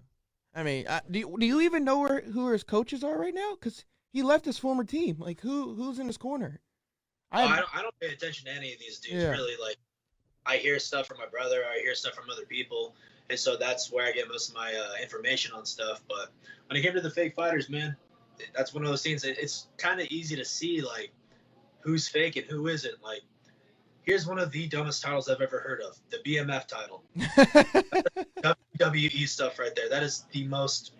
It got the money though, man. They did what they needed to do, and unfortunately, it wasn't the fight that we were expecting it to be. And I do hope if they run it back, they'll let that go a little bit, and it will be as explosive as we know it can be. But who knows? I don't know. Yeah. I mean, it's a dumb title to me because the BMF is the person who runs the division, is it not? I mean, technically, but in Masvidal's eyes, Usman wasn't he wasn't able to defend it against Usman because he didn't feel that he's in that category as the BMF. And that's fine, but it's one of those things too where it's like he doesn't have to defend a fake title. That's what that is. It's a fake title. It's like a fantasy football title. Yeah, you have bragging rights because you get to say I'm a BMF, but it's like if you're in the UFC and you're running the division, you're kind of a BMF. Did I agree with Usman's style? No, it was boring. He was born to hold somebody against the cage and just foot stomp. Those are not significant strikes. I don't care what anyone says. 250 significant strikes. Yeah, no. Those were just hits. Well, yeah, I guess damage over time, but if Jorge wanted to get off the cage, or George or Masvidal, I don't know how to pronounce his first name. I hear some people it's Jorge, some people say George. But if Masvidal really wanted to try to win that fight, he would have done more. there's no excuse to say just, oh, well, he shouldn't have just helped me against the cage. You're a fighter. Your job is to get off the cage, just like how I was told, hey, man, if I want off the cage, get off the cage. I was like, you know what? You're right. I want off the cage now. And so I did what I did. But a lot of these fighters, man, they'll find ways to make excuses after fights. Yeah. Masvidal went from saying he was ready to fight at any time to saying, like, he took the fight on short notice. He didn't have a full camp. It's like, which is it? Were you ready or were you not ready and you were just lying? That's the kind of stuff I don't want to hear about from my opponents. Any opponent I've had so far, I've been blessed that they never made an excuse of, oh, I took this fight on short notice.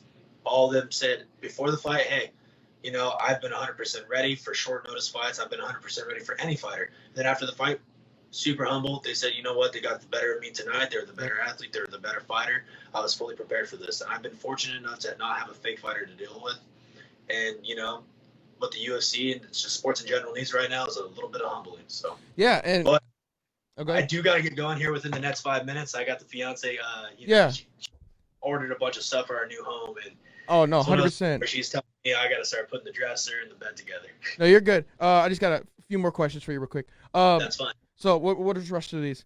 So you guys are the first brothers in the UFC together. You got the Naguaro brothers, Dan and Jim Miller, Joe and Danny Alonzo, and of course the Diaz brothers.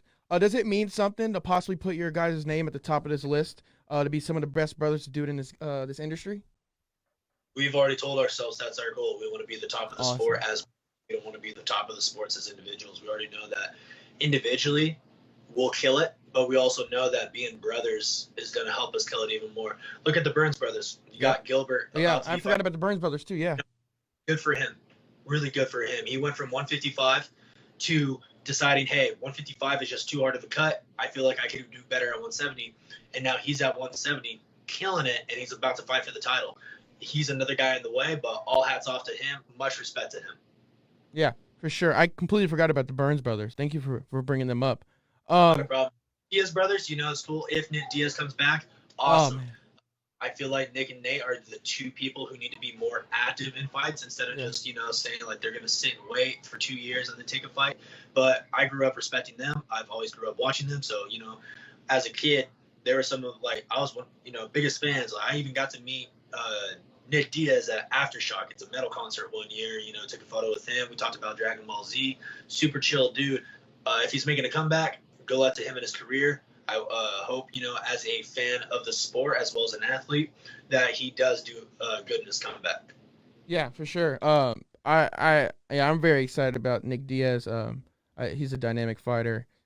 Really excited to see him getting back around here. And I think COVID did help him because he wasn't doing anything. And I think he has the same mentality as you. He wanted to train. He wanted to keep going. So he's like, I'm already in shape. Let's make it happen. All right. So you're getting married at the end of this month. I did want to say congratulations. Is that coming at the end of this month, September? Yeah, next week, man. So you said 20 minutes, and I was like, I'm sorry, baby. Like, I don't know how long these things run for. But yeah, before I let you go, who do you have in tonight's main card? Colby Covington or Tyron Woodley? I think Colby Covington takes it. I think Woodley's done, man. Honestly, you're not going to see a Woodley who goes out there and just starts dropping bombs. He's had every opportunity in these last 2 fights, but let's face facts. Woodley has been a fighter where he's always depending on that lucky punch landing. It's not a lucky punch. He sets it up, but he took the belt from Lawler because he landed that overhand. But at the same time, too, look at Wonderboy. He had a hard time against Wonderboy. That's why both fights went to very close decisions. One of them was a majority draw. The other one was a decision. And then he had, a couple other fights. But it was one of those scenes where it wasn't like, well, actually against Darren Till, that was an outstanding performance. But I don't think we get that Tyron Woodley. I think Tyron Woodley that you see tonight is the Tyron Woodley who is done fighting. And tonight will prove that. I think if he loses tonight, especially in a dominant fashion to Colby Covington, he'll retire. I feel like if Colby Covington loses tonight, then it's just one of those things. He's going to run out again. If he loses, it's by knockout. He's not going to get submitted. Oh, no, and it won't get the decision either. So that's the only thing that Colby Covington has to worry about is that setup with the overhand. But if Colby Covington's smart, he'll press that pace, get against the cage, and look, the last 2 fights that T. Woodley's had, he's been outstruck and then put against the cage and then just taken down and ground and pounded out. And T. Woodley used to have one of the meanest ground and pound. And he man. back when he was knocking out Josh Woo! Koscheck. Man, yeah, exactly. Woodley, that was T. Woodley before he started, talking about how he deserves more respect. Yeah, he did. But then once he got that respect, he felt like as if he was still not being respected. It's not that he wasn't being respected. It was that he started fighting safe once he got that title. Yeah. And we saw that against certain fighters. Exactly. You fight the title, that title isn't just yours. It's not never yours guaranteed just because you had a decision. It's one of those things you have to fight and train every single day. And you have to have that love and passion for the sport. I feel like he's kind of lost that passion. We'll see tonight. If he gets the knockout, good for him. It's something he needs. I do feel like Colby Covington is going to just grind it out and take it by a 5-round decision. But then again, I'm also looking at Cerrone versus Nico Price. That's another fun matchup. Cerrone's on a 4-fight losing streak. He needs to win or he needs to retire. Nico Price, if he loses, he needs to consider what his training is going through right now because, let's face facts, you shouldn't lose to a guy who's on a 4-fight losing streak. But it is Cerrone, too. I mean, it's Cerrone. I'm very bipartisan for Cerrone. I love Cerrone, man. A title contender run Cerrone, or are we having a Cerrone who's like, I just wasn't in it. Training camp to me is kind of boring, and there, there's different Cerrones that we get, and hopefully we get a fun fight out of that one. Who else is fighting on the?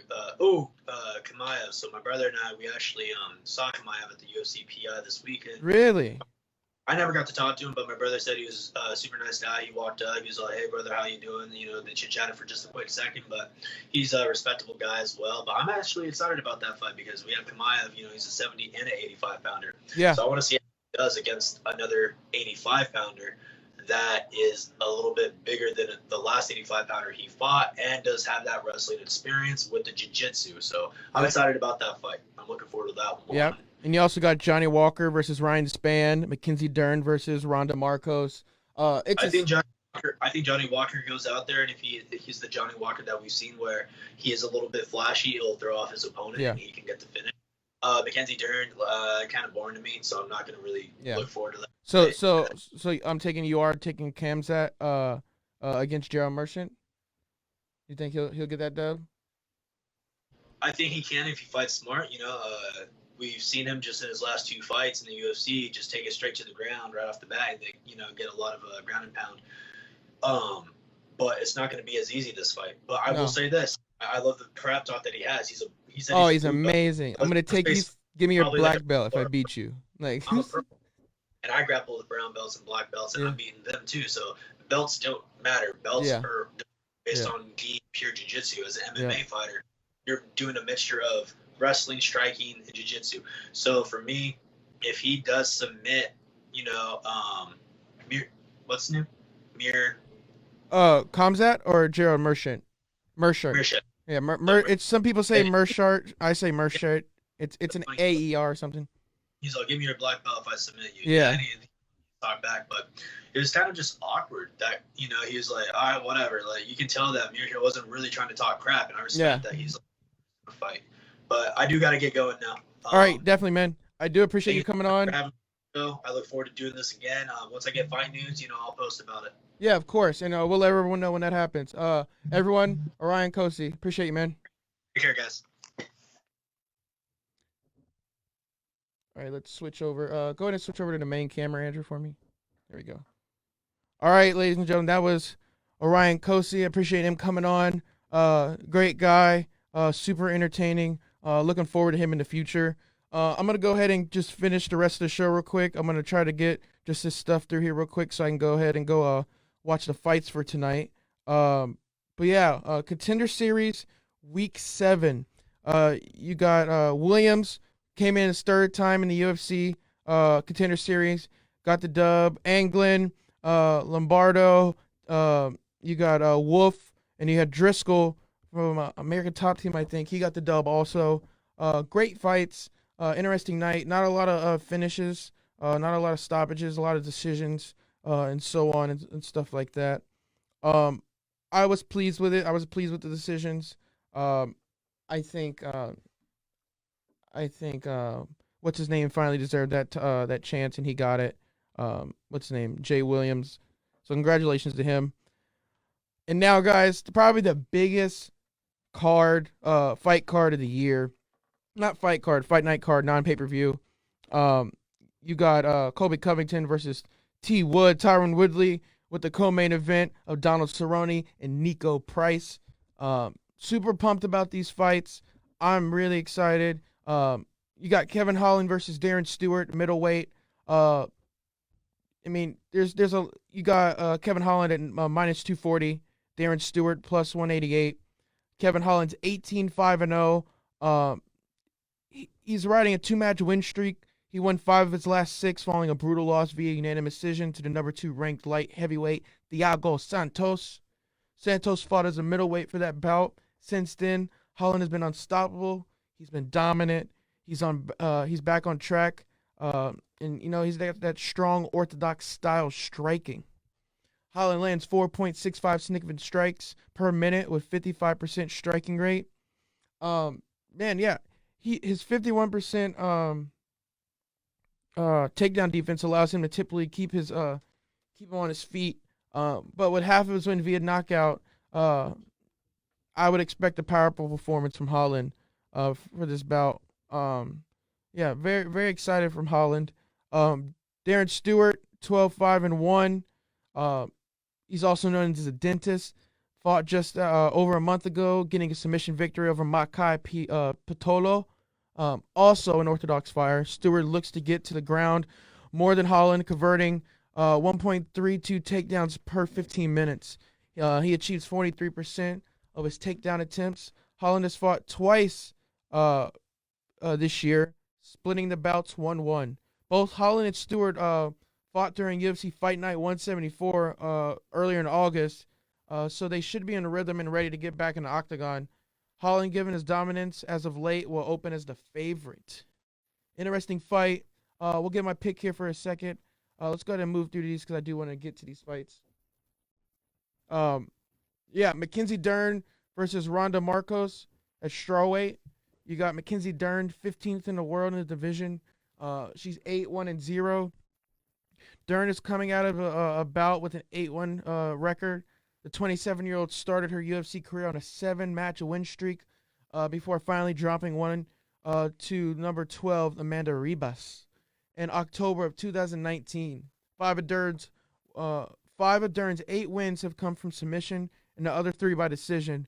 Her 3.14 strikes per minute are higher than Marco's at 2.96, but she lands just 32%. Dern doesn't grapple much. She's landing just 0.43 takedowns per minute, so expect her to try to keep it on the feet. Ronda Marcos, quiet storm. She's 10-9-1.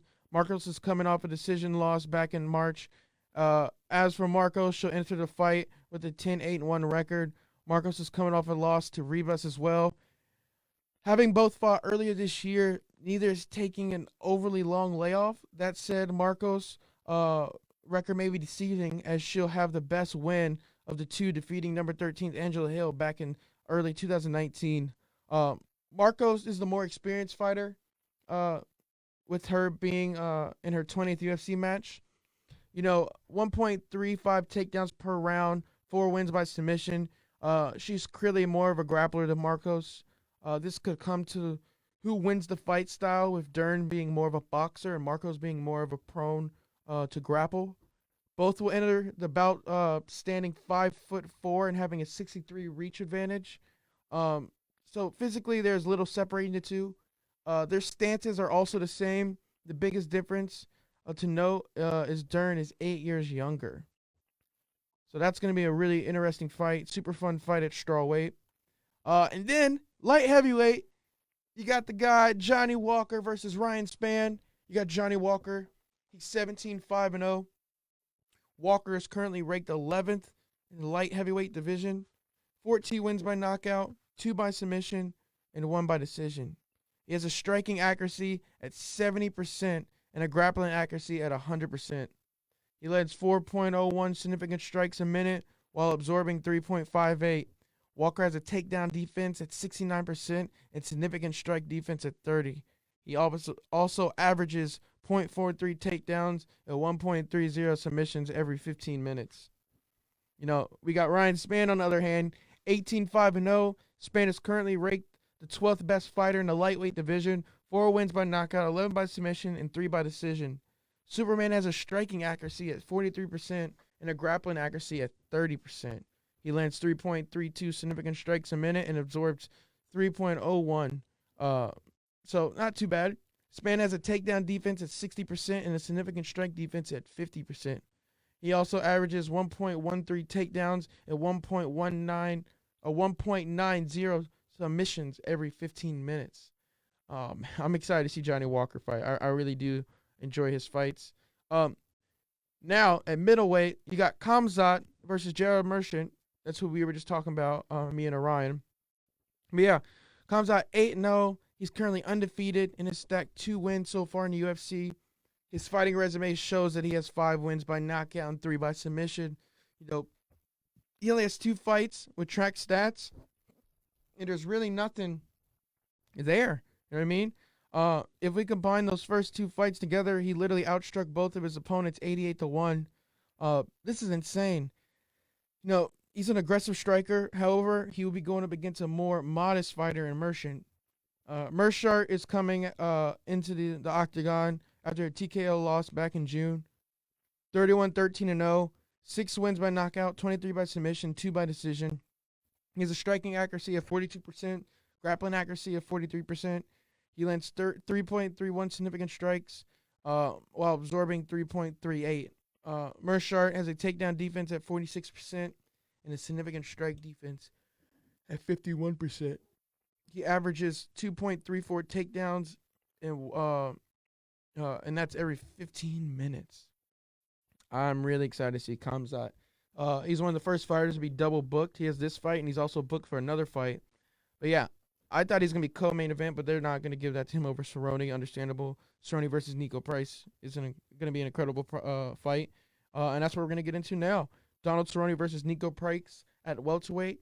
You got Donald Cowboy Cerrone, the legend, the future Hall of Famer, 36-15-0. Cerrone has a long list of wins, but lately has been on a 4-fight losing streak, unfortunately, against some of the game's best fighters. 10 of his wins are by knockout, 17 by submission, and 9 by decision. Cowboy has a striking accuracy of 46% with that beautiful grappling accuracy at 35%. He lands 4.33 significant strikes while absorbing 4.27. Cerrone has a takedown defense at 73% and a significant strike defense at 53%. He also averages 1.23 takedowns and 1.20 submissions every 15 minutes. Donald Cerrone has some of the most fights in UFC history, most wins. He's a legend. You don't see you don't see records like his. You know what I mean?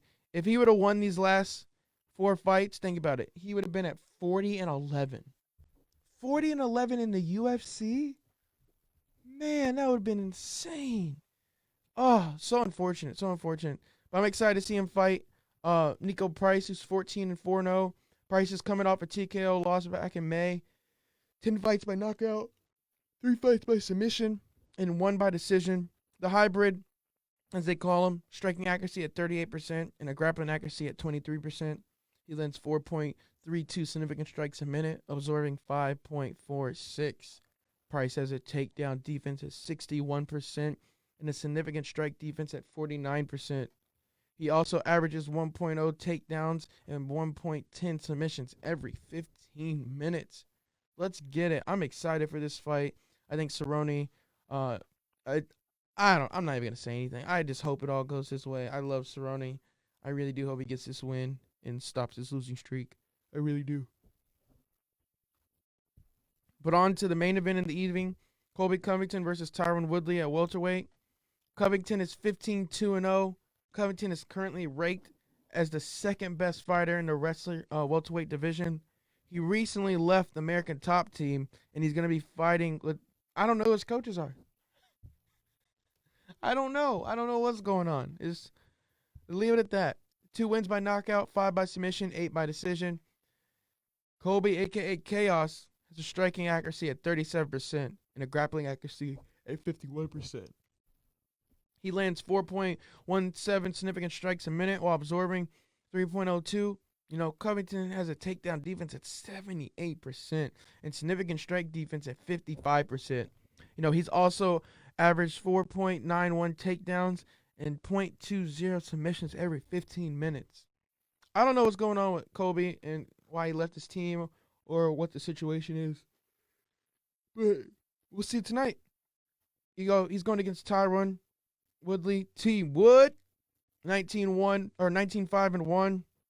Woodley is currently ranked as the 5th best fighter from the welter division. 7 wins by knockout, 5 by submission, and 7 by decision. The chosen one has a striking accuracy at 49% and a grappling accuracy at 39%. He lands 2.38 significant strikes a minute and absorbs 2.65. Woodley has a takedown defense at 90% and a significant strike defense at 56%. He also averages 1.11 takedowns and every 15 minutes. It's going to be a good fight for T. Wood. As we heard Orion saying, T. Wood might retire if he doesn't win this fight. And Kobe needs to win this fight to keep his name relevant. But moving forward, for the picks, Kevin Holland versus Darren Stewart. Interesting fight. Takeaway. My takeaways are both of these fighters have some great progress in their fighting resumes. Stewart has a lot more to like here offensively and defensively. He has some solid numbers all around, and if this fight went to decision, he has a real shot at taking it. However, I believe he's going up against a better offensive fighter. Holland has a very, very nice significant strike ratio and some solid offensive percentages. I believe that he'll be able to stay aggressive and come up with a knockout of some kind. Excuse me. I'm going to take Holland via TKO. Moving on to Mackenzie Dern versus Marcos at strawweight. You got Mackenzie Dern, wonderful fighter. Both of these fighters are looking to gain momentum in the women's strawweight division. This matchup is a great test for both, so the winner would definitely be better off. Marcos has some positives to bring to this fight, but however, her negative significant strike ratio and her lack of ability to close out close fights could hinder her in this matchup. Dern stands out slightly in this matchup. Her numbers are a little lower offensively, but not in the grappling department. She would need to stay consistent and aggressive if she wants to win this one. Her chances at a decision win, but could get a submission one as well. I'm taking Dern via decision. Johnny Walker versus Ryan Spann at light heavyweight. Interesting fight. Both of these fighters are looking to continue climbing up the lightweight division rankings. Spann has some solid numbers everywhere you look. However, he will need to defend better against significant strikes and make use of his grappling to turn this fight in his favor. But yeah, Walker has some I don't know how to say it, but I think he has some better offensive skills, especially when it comes to knockouts. He would need to also defend well and stay aggressive if he wants to win. Overall, I like his chances to take home a decision victory here. I'm going Walker via decision. Khamzat versus Gerald. I think it's kind of obvious, but I will say both of these fighters show signs of why they could be the winner. However, there are some notable differences that could alter these odds a bit. Mershart has some solid numbers. However you look, he's coming off a TKO loss where he was outstriked. So this could spell trouble going against an excellent striker in Khamzat. Khamzat has not had a fight that has made it even close to the second round. He's also 5 of his wins in with the first round finish. This guy seems to be quick and deadly, and this arguably could be the real test to prove his ability to fight in the UFC. I'm going Khamzat via TKO. Now for the co-main event of the night. Both of these fighters, Donald Cerrone and Nico Price, have some great wins attached to their resumes. However, they both are looking to rebound with a win here. Price has some solid numbers on both ends, but really has some poor defense and accuracies. He would need to be able to defend against Cerrone's strikes and takedowns. Cerrone has a good chance to get back on the winning side after facing some really tough opponents. Price will be tough too. So he would need to come in with some aggressive, some aggression and able to strike effectively. I'm picking Cerrone via TKO. And finally, for the main event of the night, Tyron Woodley versus Colby Covington. Both of these fighters are excellent in respect to their fighting resumes. However, this one will be a great matchup to test both fighters on who is better and deserve to be within the top 5 of the rankings. Woodley has a lot to like here. His offensive numbers are not explosive, but he has a great knockout power and can hold his own defensively. Covington is aggressive with his takedowns and his ability to keep attacking from any angle. I think he definitely will be a handful, but I'm never going to forget who Tyron Woodley was. And I also do not want to pick Colby Covington for obvious reasons. So I'm going to take Tyron Woodley wins via TKO. He can't take a decision. He has to get the TKO for the win. But yeah, that's it. There's really nothing else to get into. The picks. I feel decent about the picks. I'm really excited about this fight card. I'm really excited just in general. For tonight, it's the last fight before they go to Abu Dhabi. Next week we got Adesanya versus Paulo Costa. What could be one of the biggest middleweight championship fights of all time. Make sure you guys tune in Saturday for that episode. That'll be episode 13. But yeah, this is Pound for Pound, the MMA podcast, and I'm your host. Oh yeah, and thank you, Orion, for coming on. You're a cool dude. I really do appreciate you. But yeah, I'm your host, Gian Walker. Thanks for tuning in. See you guys.